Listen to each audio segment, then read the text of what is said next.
অনেকগুলো কারণে কিন্তু আসলে অনেকে হাঁটু ব্যথায় আক্রান্ত হচ্ছেন।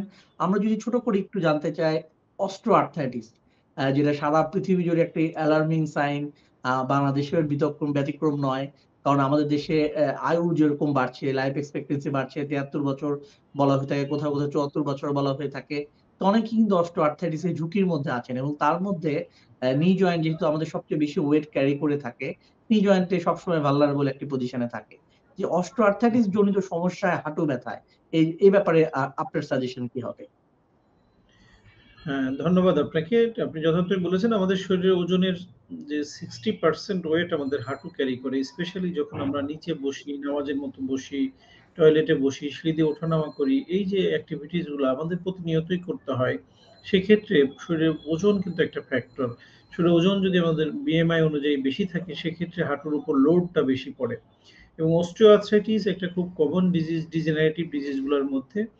প্রত্যেকটা সাইনোভিয়াল জয়েন্টেই এটা অ্যাটাক হয়। তবে যে ক্ষেত্রে মানে হাঁটুতে আমরা বেশি পেয়ে থাকি প্রায় আমাদের হাঁটু ব্যথার 60% রোগীই হলো অস্টিওআর্থ্রাইটিস নি জয়েন্ট। কারণ এই জয়েন্টটা আসলে শরীরের সবচেয়ে ওয়েট বেয়ারিং জয়েন্ট এবং এখানে ইরোশনটা বেশি হয়। একটা হাঁটুর গঠন অনুযায়ী আমরা যদি দেখি সেখানে কি থাকে উপর থেকে একটা হাড় ফিমারের লোয়ার এন্ড, টিবিয়ার আপার এন্ড এই ২ টা হাড় তো এমনিতে থাকে না। মাঝখানে কিছু সাইনোভিয়াল ফ্লুইড থাকে, মেনিসকাস থাকে যেগুলো আমাদের শক অ্যাবজর্বার এর মতো কাজ করে। এছাড়া সারাউন্ডিং কিছু মাংসপেশি, লিগামেন্ট যেগুলো এই জয়েন্টটাকে স্ট্যাবিলিটি দেয়। তো অস্টিওআর্থ্রাইটিস এ কি হয়?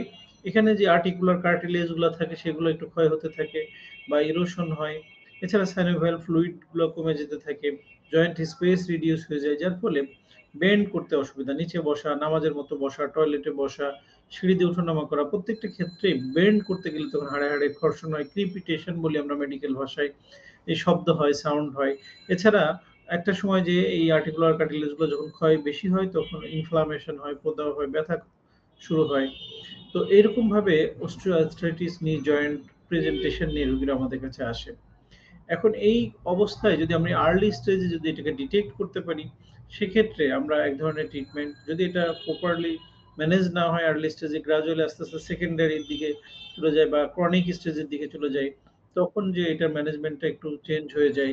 তখন আমরা ওষুধ, ফিজিওথেরাপি, এক্সারসাইজ এর সাথে, সাথে অনেক সময় ইনফিল্ট্রেশন এর প্রয়োজন পড়ে অনেক সময় সানোভিয়াল ফ্লুইড বাড়ানোর জন্য এবং একেবারে সিভিয়ার স্টেজে যদি চলে যায় যখন ভালগাস ডিফর্মিটি বা ভ্যারাস ডিফর্মিটি হয়ে যায় বা নি জয়েন্টের কন্ডিশন এত খারাপ থাকে তখন হয়তো সার্জারি করার প্রয়োজন পড়ে যেক্ষেত্রে আমরা বলি যে নি রিপ্লেসমেন্ট নি সার্জারি এই রিপ্লেসমেন্ট। ধরনের অবস্থার দিকে চলে যায়।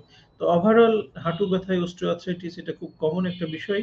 আমি বলব দর্শকদের যারা এ ধরনের সমস্যায় ভুগছেন দেরি না করে দ্রুত চিকিৎসকের কাছে যেতে হবে। তাহলে আমরা আর্লি ডায়াগনোসিস করতে পারলে ট্রিটমেন্ট যদি দ্রুত শুরু করা যায় তাহলে হয়তো এই ভয়াবহ অবস্থার দিকে যেতে হবে না। আপনি ১ম থেকেই যদি প্রপার ট্রিটমেন্ট পান তাহলে আপনি স্বাভাবিক জীবনযাপন করতে পারবেন।